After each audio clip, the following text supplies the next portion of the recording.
Shalom and welcome to this edition of Revealing the Truth, where we cover the headlines, the heartlines, and biblical truth. I'm your host, the Reverend Rabbi Eric Walker, and as we do each month on the third Monday of every month, we have the Dr. Michael Heiser Hour. He is the author of The Unseen Realm and the Bible Unfiltered, a graduate of the University of Pennsylvania and the University of Wisconsin-Madison with his master's, PhD, in Hebrew Bible, and Semitic studies. He has a dozen years of classroom teaching experience on the college level and another 10 in distance education.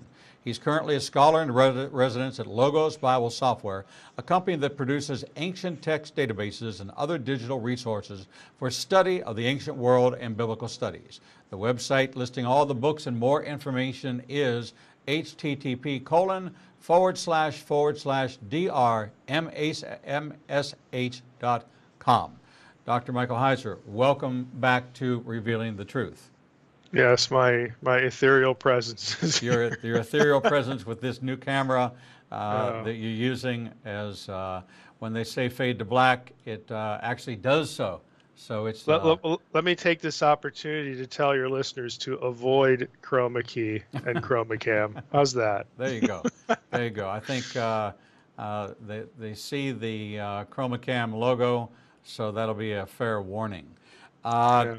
Listen, we weren't able to catch up in May because you were in Israel, and right behind you going to Israel, I went to Israel. So our trips crossed paths, but I wanted to catch up with you and just hear about your observations and your trip to Israel, what you saw, what you did, what you came away with from a perspective. Yeah, we were there for the embassy move and the 70th anniversary, which, initially I'm sure people looked at that thinking about signing up, thinking, well, that's probably the worst time of the year to to be there, with all the security details. But we didn't feel under any duress, under any threat at all. I mean, they know what they're doing over there. The security was, it's always good. But for that, they had it amped up, but you never really saw it. You just sort of knew it was happening, because you'd hear, chit chat and whatnot. But we actually found ourselves on what I can only call a street party for the embassy move. We didn't sort of intentionally plan to wind up there. We took a day and we went to Yad Vashem, which is the Holocaust Memorial, and then we walked back, and they had part of the street blocked off, and we walked into this there must have been tens of thousands of people, this big street party. I told my wife, I said, well, now I know what a rave is like. Right, there you go. And I'll bet 7 out of the 10 people there were teenagers.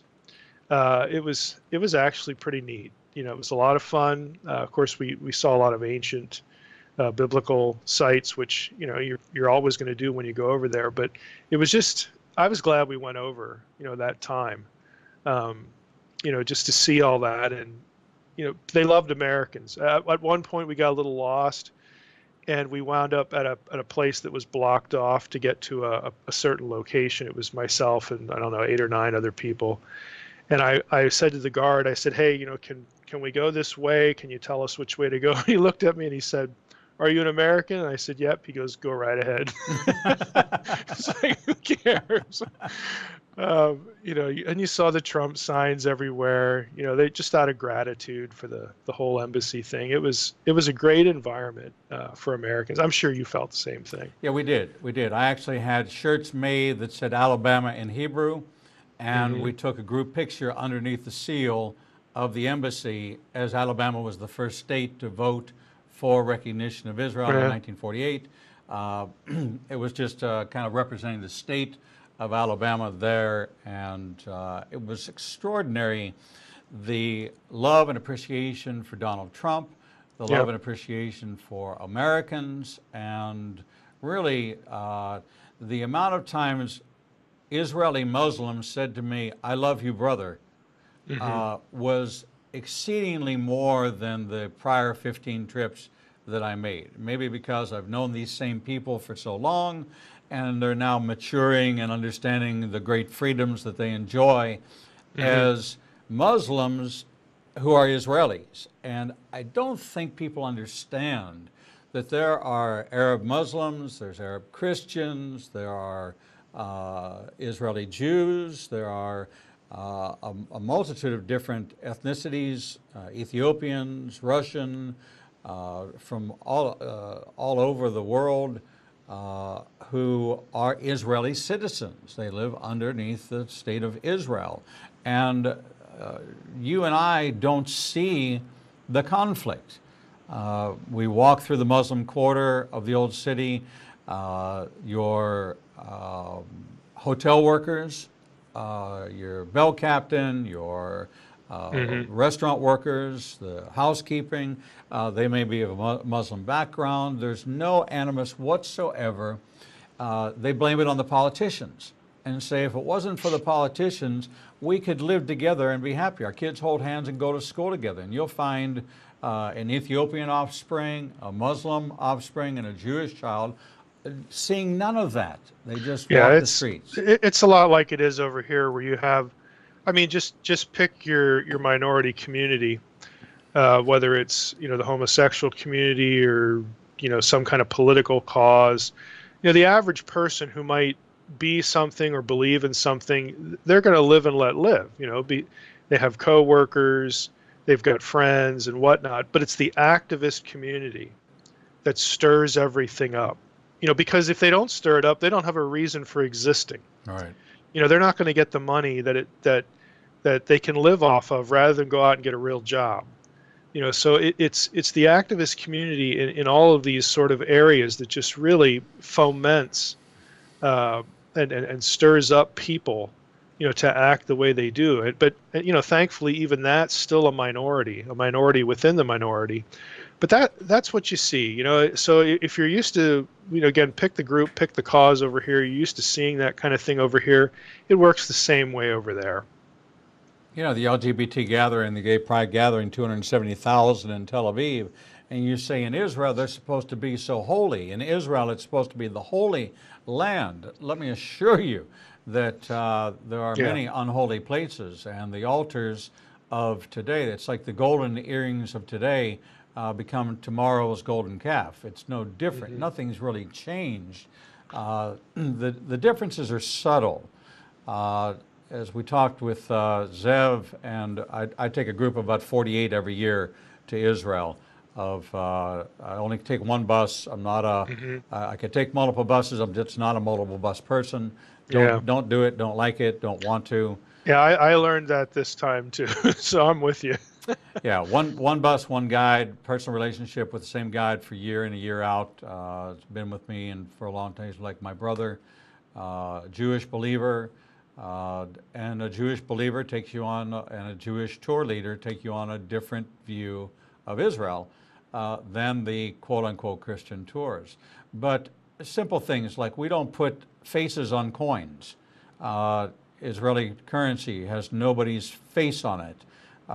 You create for yourself no graven image. But we thank God that the pagans did, because that's how we date the archaeological discoveries, based on whose face is on the coin. So that's the greatest discovery in any place in order to be able to calculate when this occurred, is to look at the coin and look at the face and know who that is, to say, oh, okay, well, that was Nero, that was Caesar, that was this person. You know exactly who it is, because the pagan nations all put faces on coins, including America.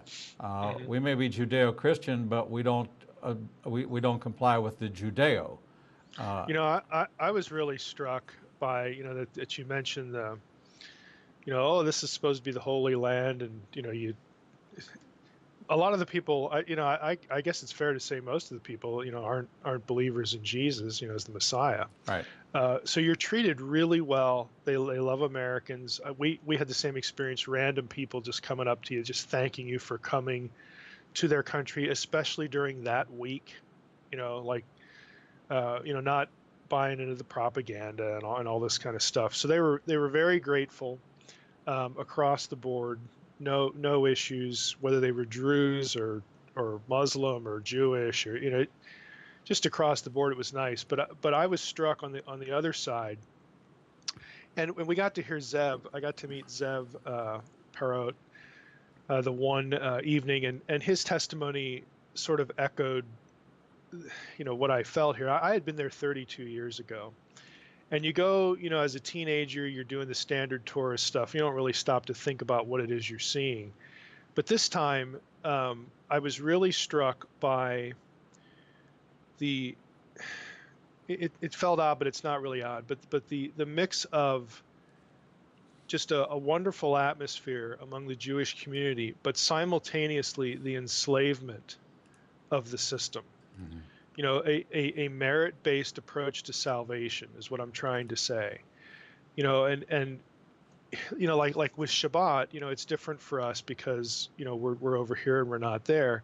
And Shabbat has a lot of good things about it, family time, and you set aside things and you do things collectively and corporately as a family. But you also see examples where this is the basis of my salvation, the fact that I am doing this thing. And so I was really struck by that. And you think, well, why? Isn't that kind of what you'd expect? Well, on one hand it is, but it just sort of gets mixed in with all the really positive, pleasant things. And then you just are sort of reminded that, these people reject the Messiah, mm-hmm. As wonderful as they are. And we actually talked about it one evening, that we can't lose sight of this. We went to Bethel, and I had not been to Bethel because it's in disputed territory. So right. It was really nice, that we got to go there. We went to a few other places in disputed territory too, like Shiloh. But, we heard about the Old Testament stuff with Bethel. We got the whole thing about, the altars of Jeroboam and whatnot. But I'm standing there thinking, there's a lot of significant two powers in heaven stuff here that is just being completely missed. Where the angel comes to Jacob and says, I am the God of Bethel. These divine encounters that factor into the whole name theology, like I discuss in Unseen Realm with the angel, culminating in Jacob's prayer, where he sort of fuses the angel, God as man in the Old Testament with the divine name or with Yahweh himself. And it's like, that stuff's in the text. And it's not nowhere to be seen. Right. It's nowhere to be seen. So I didn't know the guide from the other bus, because our guide was a believer. He believed in Yeshua. And I sort of assumed the other guy did too. And I got into this discussion about the two powers in heaven stuff, and like, wow, we're here at Bethel.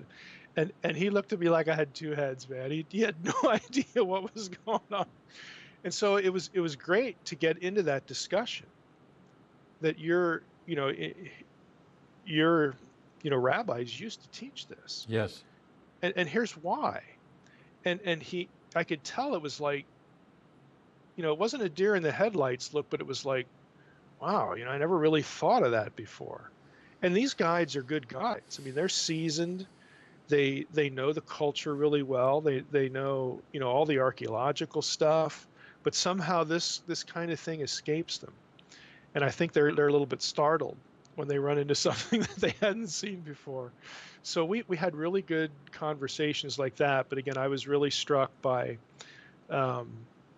this is the basis for my relationship with God in salvific terms. The fact that I am doing this thing, and then kind of missing, this one important tree for the rest of the forest.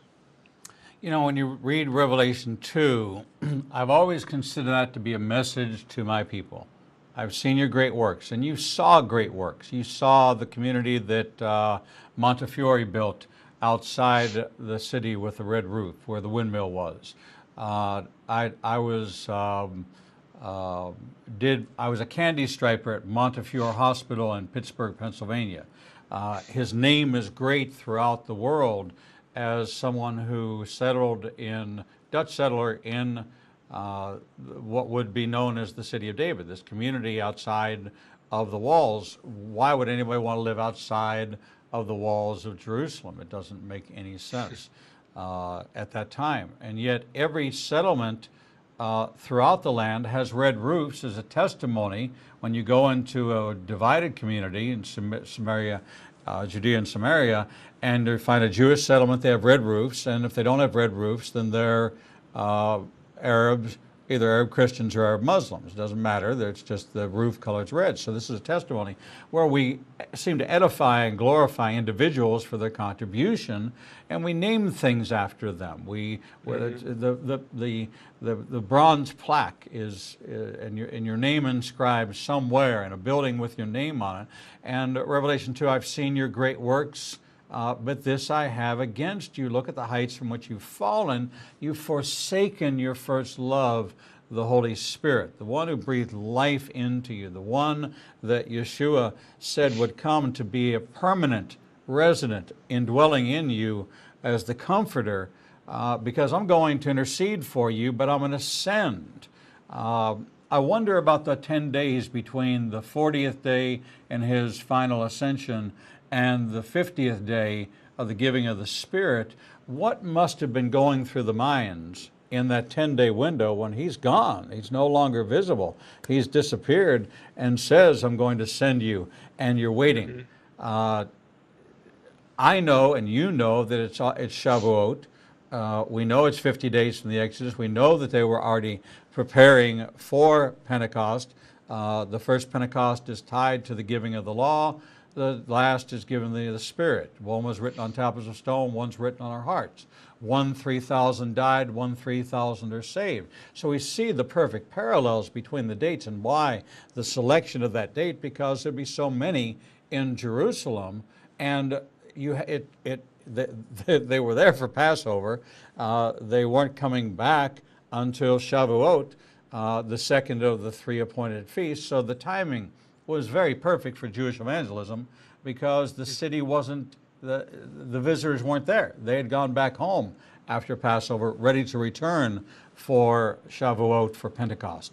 So it's very logical, but I see this message of Revelation 2. Actually, I see the message to the angels of all the churches, in my mind, to the 7 Jewish churches. Antioch's not mentioned. There's a couple others not mentioned. Quite interesting, because our people are so works-focused, so works-oriented, so compliance-driven, that it almost breaches the Hebrew spiritual mind and embraces more of a Greek compartmentalized, get the check marks in the box and define it. It almost is contrary to the Hebrew mind in this blind obedience. Yeah, I mean, on the one hand, yeah. That's all you can say. But at the same time, I always feel like, well, would we have been any different? It's easy to look back and say, oh, you should have seen this. You should have figured out this pattern. You should have paid attention to this chronology. And yeah, that's valid. You can really say that it's there, it's discernible. But, again, we look back on their circumstances and the fact that so many of them just didn't get it, didn't put these things together. So I'm betting it's probably, something like today, that there would have been some among them that had a clue, they were just marking off the days. Here we go. I can't wait to see this. This is, what I've been thinking about for years. And then there are other people who are just sort of, I don't know, like, well, what's up now? And, back to business as usual, probably more of them than the former. So I don't want to be too hard on them, but what you just laid out, yeah, you could have seen that. Right. And as a Jew, I look at it and say, okay, listen, everybody says, oh, come, Lord, come. And I know that if I was in the presence of God, I would lay prostrate before him day and night and worship him, until your phone vibrated, until your text message went off, until your alarm on your phone says it's time to pick up the kids, until your stomach started to grumble and say, you know what, I haven't eaten all day, until your thirst started to set in. And then all of a sudden you become a Korach, and you become a rebel, and you hear the words, Are you so dull? How long will I put up with you? And this is the message of Yeshua to the disciples. And yes, they're in the presence and they know who he is, and he's calling them dull and how long do I have to put up with you? Because you're just acting like the ordinary human beings because you're in the presence of the king. And it's like, okay, well, the buzz wore off after how long? A couple of days, and now you're quarreling who's the favorite? Okay, what's up with that? Yeah, even one of my favorite scenes is when Jesus appears to them. You know, it's the doubting Thomas, scene where he appears to them in the upper room. So they're standing. I mean, there's the risen Christ standing right in front of them, and Luke says that he had to open their minds to help them understand. It's like, okay, like what am I dealing with here? And of course, the Lord's not surprised by any of this. No. And again, I try not to be too hard because, again, I think that the focal point of the mission, the death and the resurrection and the ascension was cryptic.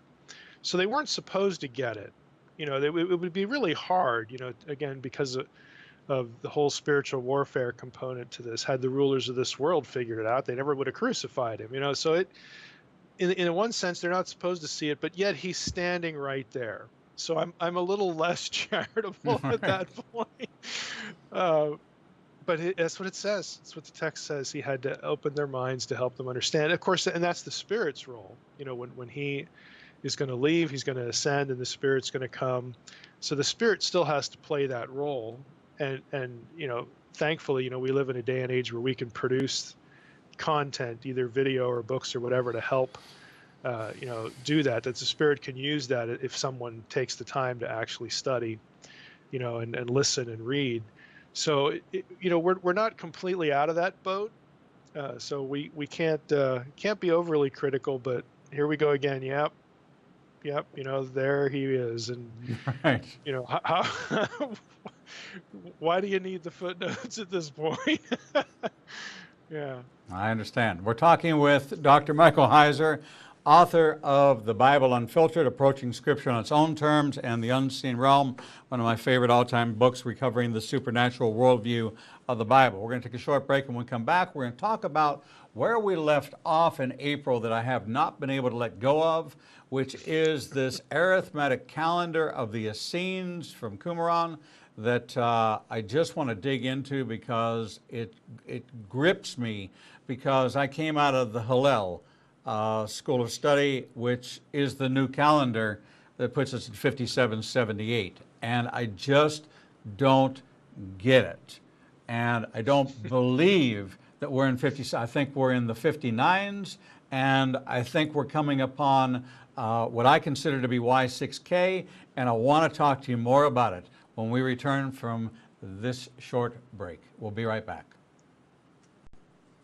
In the news videos and much more for the low subscription price of $5 per month. This subscription grants you unlimited access to over 800 hours of content not available elsewhere and is updated weekly with the most current prophecy classes. In addition to 20 hours of original TV programming each weekday, we invite you to join us live every Monday, Tuesday, and Thursday evenings for our Prophecy in the News classes. The times and locations are listed on our events page on the website www.ianbn.com. Every day, you and I are faced with the challenge of where we will go to hear the truth. We are committed to bring you the only program of its kind that covers the headlines, the heartlines, and biblical truth. We cannot do this without your support.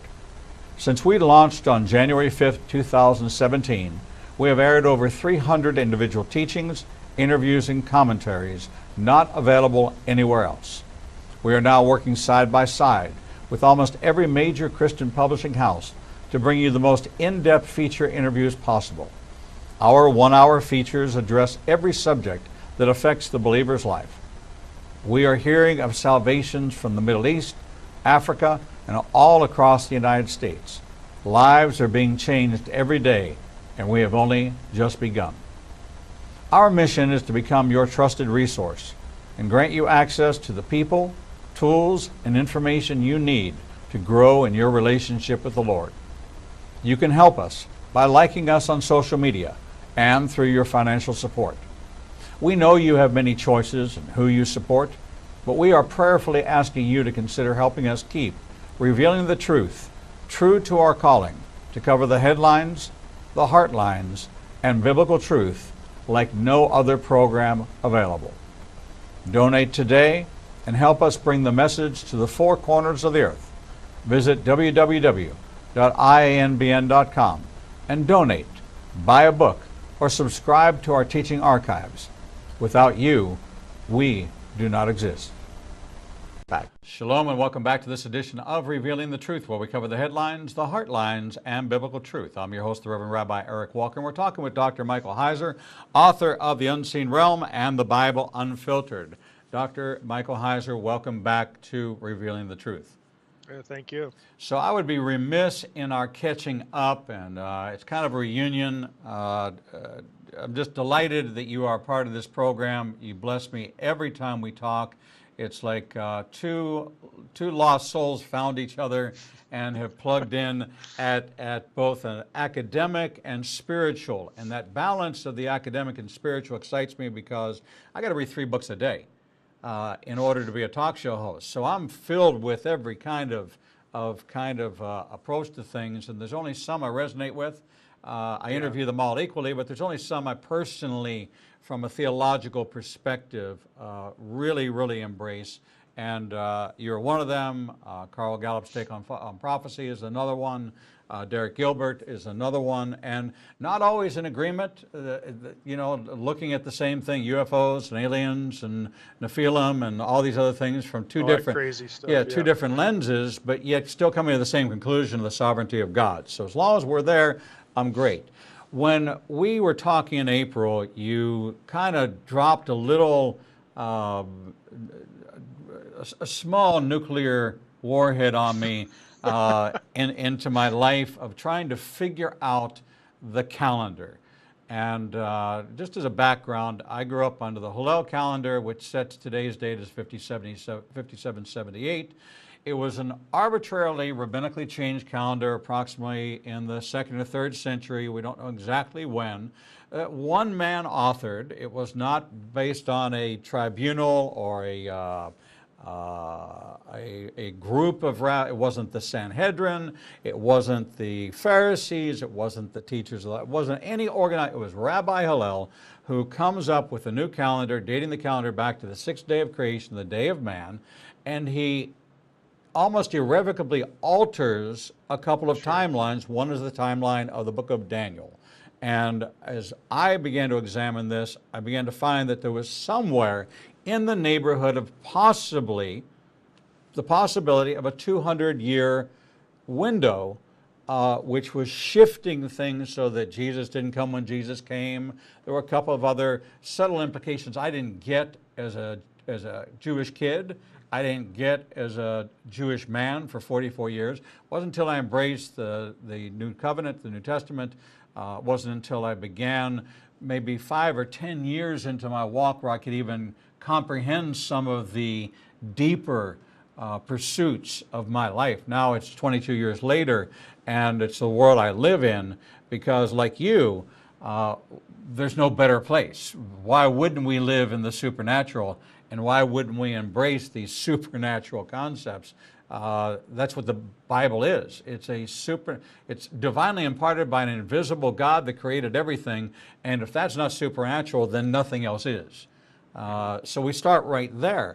So you mentioned that the Essenes had adopted an arithmetic calendar that they developed, which put the Moedim, the appointed times of Leviticus 23, on the same date every year, which is kind of like Father's Day, Mother's Day, the 4th of July. Those kind of things are apparent to us in a Western culture, but we're not the same in a biblical culture where you could be a month off. Easter and Passover could be 30 days apart on the Julian, Gregorian, whatever calendar you talk about we are today, because we were using a biblical or quote-unquote biblical calendar created by Hillel, which has been widely accepted across Judaism. So take me to Qumran, take me to the Essenes. Help me understand who they are, what their vision was, and this calendar. What is Sure. with this calendar? Yeah, for your listeners and your viewers, should know if they're really interested in this subject, there are a couple of really good scholarly sources for this. One is Beckwith's book, Chronology or Calendar and Chronology, Jewish and Christian. It's a paperback, so it's affordable, very detailed. Another is Rachel Elior, that's Elior, Rachel Elior's book, The Three Temples, and she's the one who really I think lays out in the most detail the Essene approach to their mathematical calendar. Beckwith does it too. And the third is a journal article by Beckwith. This one you may not be obtainable because you have to have access to the journal databases, but Beckwith actually did an article on the significance of the calendar for interpreting Essene chronology and eschatology. In other words, they're tying in their calendar with messianic thought.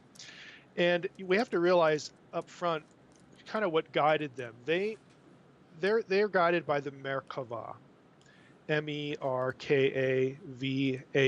or Bah at the end. Merkabah, and that is the cherubim throne vision and idea. The cherubim as a seat, as a throne for Yahweh. It gets traced through a number of books, but the big one is Ezekiel chapter 1. And they believed that this was a pattern. It was a divine pattern of the enthroned Yahweh.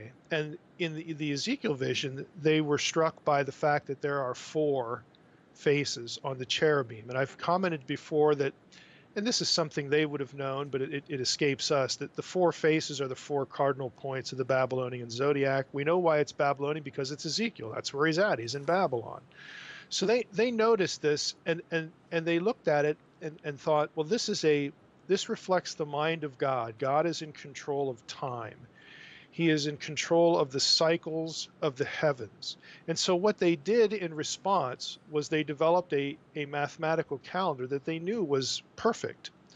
And that's what they went with. It divided the year into 4 seasons, 4 equal quadrants, of 91 days. They added a day in between each one. So you have 90 times 4, and then the day in between each one is a 364-day calendar.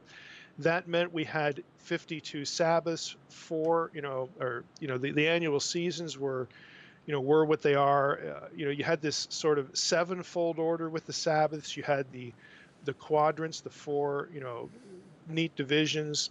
And they realized that if you just keep this one, everything will occur on the same day. So you ignore the astronomy, you do the math, as it were, drawn from Ezekiel 1 and other cherubim visions. I mean, there are places in Chronicles where, God says to David that, the pattern of the cherubim, is the pattern of the Merkavah, connecting the throne room of God with the cherubim over the ark and the temple and all that kind of stuff.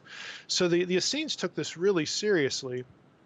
And what they did was they said, well, this is how we're going to do our year. They started on day 4. So day 4 of Genesis was the first day of their mathematical calendar. And then they just, pardon the expression, they just did the math. Okay, they did the math. The Jubilee cycles were important because it conformed to the 7-fold pattern. 7 times 7, you got the 49. There are other reasons why the numbers 10 and 12 were important to them.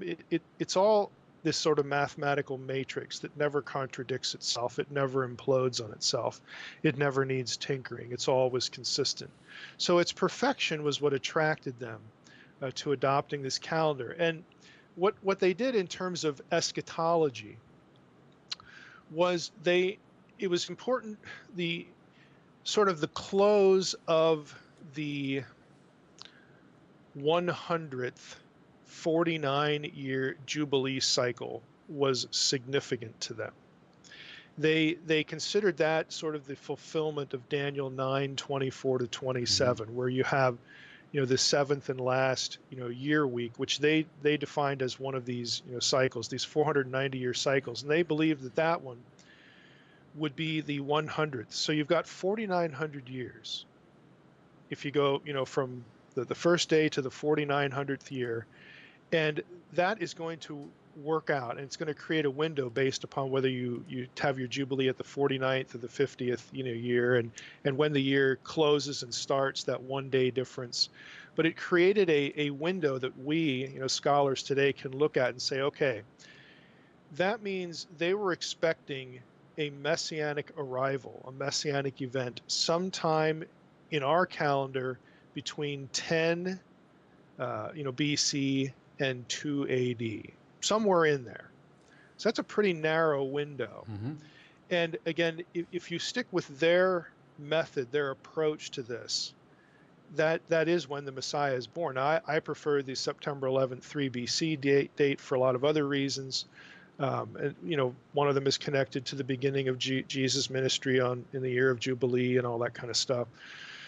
Other views, of course, are going to fall into this window, but it's really striking that their system produced a window into which all these views fall. And so they were just kind of onto something, but their thinking was sort of dominated by the mathematical perfection and precision of this. Now, if you let's just take 3 BC as your 4900th year. Well, that was 3 BC. We're in 2018 now, so we've got 21 year. You add 2021, to 4900, so you're at 6900 and some, okay, 6900 plus years. If we were Essenes sitting here thinking about day one, we would think, hey, it's 6900 and some 6920 or whatever years, and the next sort of uniform number that we would be thinking about is 7,000. Now, again, if you're thinking in these terms, that's going to differ. I have to be careful here because this is fodder for my third novel. That's going to differ with the astronomical events surrounding Jesus' birth and then applying the math from that point. Okay, that's going to differ a little bit. It's going to be in the same neighborhood, but you're going to have, again, one of these windows, created. So this is essentially how the Essenes approached it. There are people out there who would sort of let's just go with the Essenes. They seem to get it right the first time, and then, kind of work their system. There are others who will try to adjust this to the circumstances of the September 11th date.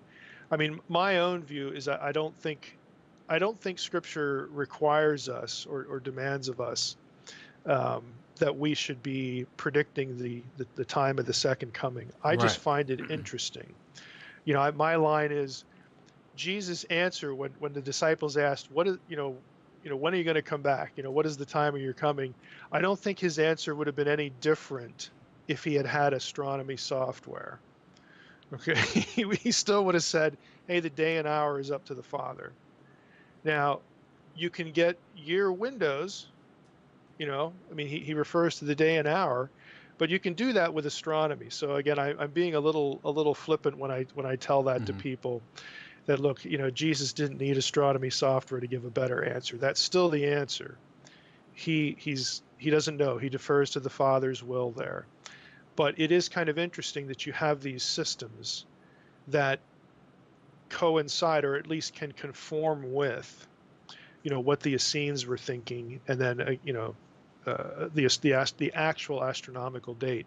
And you notice none of this factors in the Hillel calendar, because the Hillel calendar was rejected by the Essenes because of its artificiality, and that's why they left the temple and they went out into the desert. And it sounds crazy, but they were so serious about it that what they're doing out in the desert is pretending to be in a temple and observing their calendar out in the middle of nowhere, because they're believing that the calendar on earth should be in sync with the one in heaven, the one reflected by the mathematical precision. And so that's what they were doing. They look like crazy people to us, but they believed that it was their responsibility to sort of keep heaven and earth in sync when it came to God's throne in heaven and God's home, the temple, here on earth. So looking at that from a Jewish Levitical perspective, Rosh Chodesh, the new moon, being the earmark of what triggers the lunar cycle as being approached by traditional Jewish thought is now considered by the luminaries being one of two luminaries that are time-setting luminaries, and the conjunction or the convergence of the two in combination would require a solar event combined with a lunar event to establish a repetitive system of establishing a clear pattern of a 28-day cycle, which is the basis of a lunar calendar, basis of a woman's cycle, several things we see in the natural at a 28-day period of time. See, what the Essenes did was they would say, we don't care about the 28 days. It's going to vary. So they took everything as 30. You know, because again, they were concerned with the mathematical symmetry and the perfection of it. So that was a decision they made based on the math. Now, you know, if you run the calendar long enough, and you know, like Beckwith's book goes into some of the things that the Essenes say, and some other things in the Book of Enoch, which, you know, was highly esteemed at Qumran. Right. They noticed that there were asymmetrical things about using their mathematical calendar versus the astronomical calendar. So they're not blind to that, but they deferred to the mathematical calendar. That was the one that to them reflected the mind of God. So they would make everything 30 and say, well, you know, you go with that, you know, the 28 and stuff like that. They would blame the unevenness of it. Here's Elior gets into this. This is kind of interesting. If you walked up to a Qumran person and said, well, look, you know, if God made the you know, the objects in the sky, you ought to be doing that instead of this math routine, okay? They would say, well, we would do that if it had not been for the watchers. Okay, so there are a few passages in Enoch that suggest that the Essene or Qumranite way of looking at this attributed the asymmetry of the cycles to, you know, to something that the Watchers did, to the Watcher rebellion, like it was a residual effect.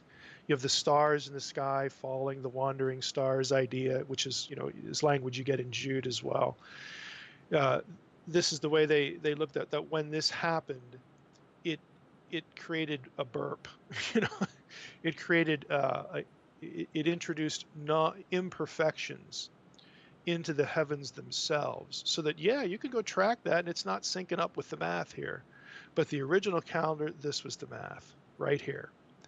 So they thought that their mathematical calendar was the true order of things, and that what's happening in the natural world, now catch my terminology here, what's happening in the natural world is a residual effect of divine rebellions, specifically the Watchers. That was how the people at Qumran looked at it.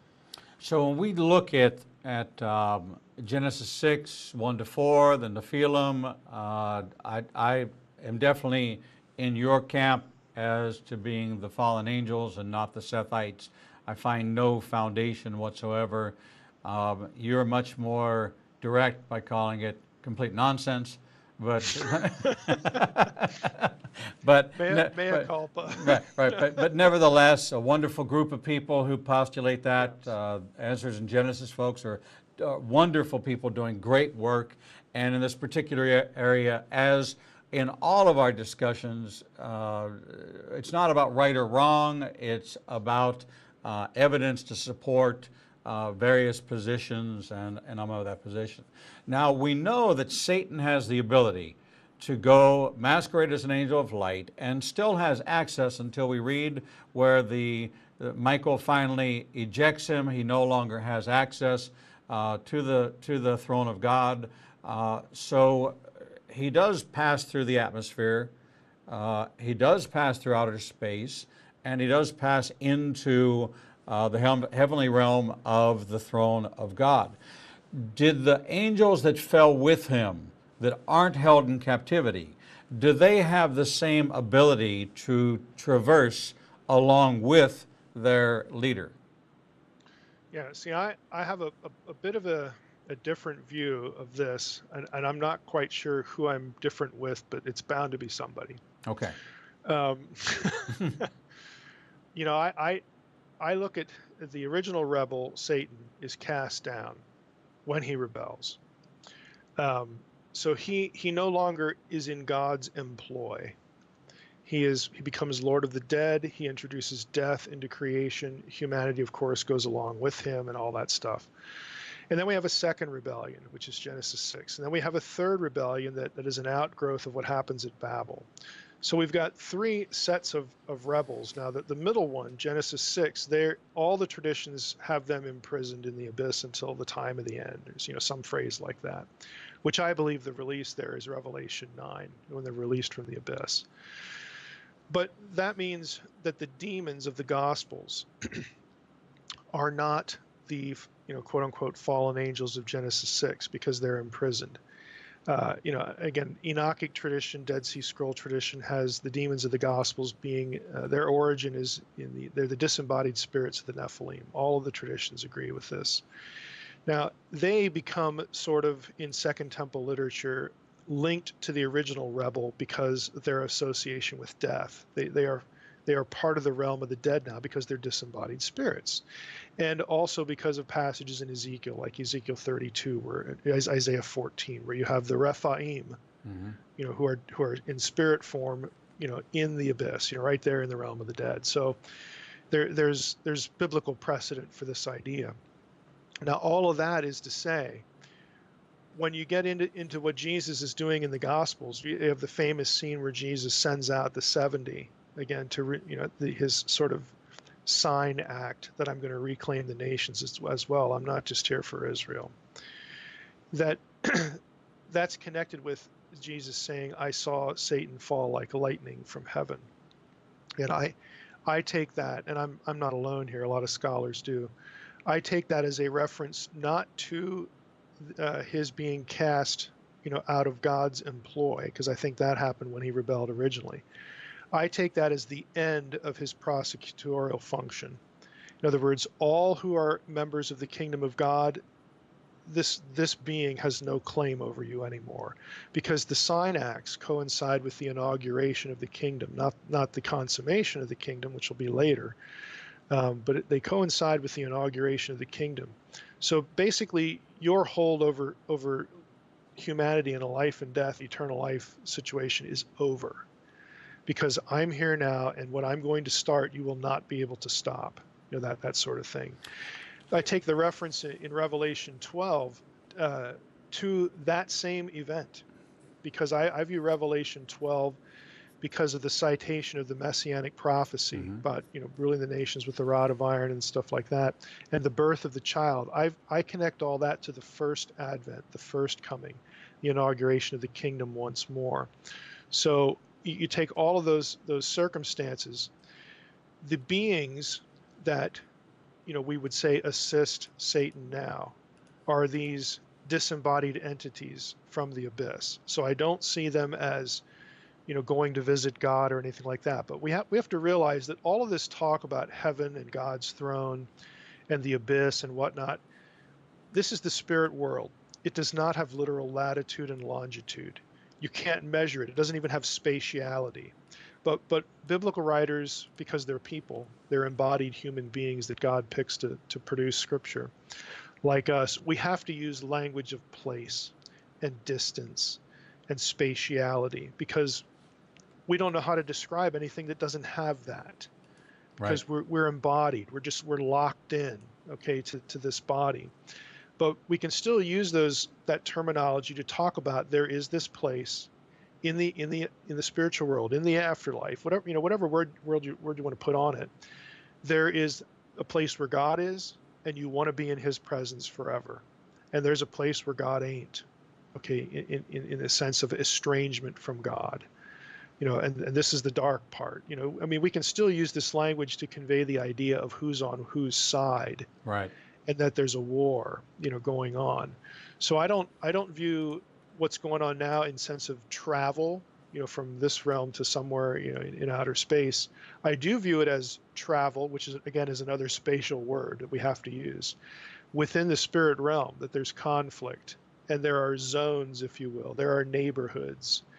There are places, even in a world, again, that isn't locked into our kind of reality, but that's the way we have to describe it. So he does have beings, that are, working for him. God is, if I'm going to be, I'll put my Essene hat on now, and I'll say, you know what? The effect on creation of these rebellions, especially the number 2 with the Watchers, yes, it is affecting, what we see in the heavens. This is why we observe this particular calendar. God will fix it at the end of days. Everything will come back into perfect alignment. That's the Messiah's job. So, that's kind of how I view that question as applied to this whole chronological, kind of idea. Well, I appreciate that. And to take it one step further, he said, I saw Satan fall like lightning from heaven. And he's speaking to his disciples now in Luke 10:18 when he says, I give you the authority to trample on snakes and scorpions and overcome all the power of the enemy. Nothing whatsoever shall harm you. This is not a universal to all mankind. This is universal to the body of Messiah. Those who have accepted God's plan of atonement, that you're covered by that blood. Otherwise, you're either for him or you're against him. As Bob Dylan, Robert Zimmerman, the Jewish believing writer, said, you got to serve somebody. Either you serve the Lord or you serve the enemy. And that's a choice you have to make. Dr. Michael Heiser, always a delight, my friend. So glad to consider you among our featured guests. And I always look forward and actually miss when I don't get a chance to talk to you on a monthly basis. Thank you so much for being with us here on Revealing the Truth. And that brings to an end our live broadcast day, but that doesn't mean we go off the air. We rebroadcast all 4 of our programs all throughout the day until 9 a.m. tomorrow morning when we're back live in studio right here in Birmingham, Alabama. You can find us on Facebook, Twitter, Instagram, YouTube, LinkedIn, and right at our website, ignitinganation.com. Until we see you back here tomorrow morning, from Jason Bradley, our executive producer, myself, the Reverend Rabbi Eric Walker, we bid you shalom.